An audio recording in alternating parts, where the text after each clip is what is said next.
মুরগি লড়াই ভারতের বিভিন্ন গ্রামে বিভিন্ন প্রান্তের একটি জনপ্রিয় খেলা। বিশেষ করে আদিবাসী সম্প্রদায়ের মধ্যেই এই খেলার প্রভাব দেখা যায়। খ্রিস্টপূর্ব 500 বছর পূর্বে এটি উপস্থিতি লক্ষ্য করা যায় এবং প্রাচীন মিশরীয় সভ্যতা, মেসোপটেমীয় সভ্যতার মধ্যেও এর অনেক বর্ণনা পাওয়া যায়। ভারত, পারস্য, চীন সহ বিভিন্ন জায়গায় এর প্রভাব ছড়িয়ে পড়ে এবং বিভিন্ন সময় এথেন্স, গ্রিস, রোম এই খেলা ধীরে ধীরে জনপ্রিয়তা লাভ করে। কিন্তু এর নৃশংসতার জন্য অনেক জায়গায় কমেন্টারি হিসাবে 1607 সালে জর্জ উইলিয়ামের লেখা কক্স অ্যান্ড কক্স ফাইট গ্রন্থে এটির অনেক বিবরণ পাওয়া যায়।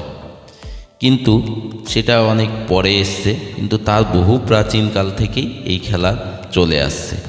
এটিতে সাধারণত বনমুরগিকে আগে প্রাচীনকালে ইউজ করা হতো, লাল মোরগ পুরুষ মুরগিকে ইউজ করা হয় এবং সেক্ষেত্রে লোহার একটি ধারালো বস্তু পায়ের মধ্যে, এখানে ভিডিওতে দেখানো হয়েছে, দেখুন পায়ের মধ্যে সুন্দরভাবে লাগিয়ে দেওয়া হচ্ছে এবং অন্যান্য দেশে ঠোঁটের সঙ্গেও কিছু ধারালো বস্তু লাগিয়ে দেওয়া হতো। সেই ধারালো অস্ত্র দিয়ে অপর দিকে দুজনের মধ্যে, মোরগের মধ্যে ফাইট হতো।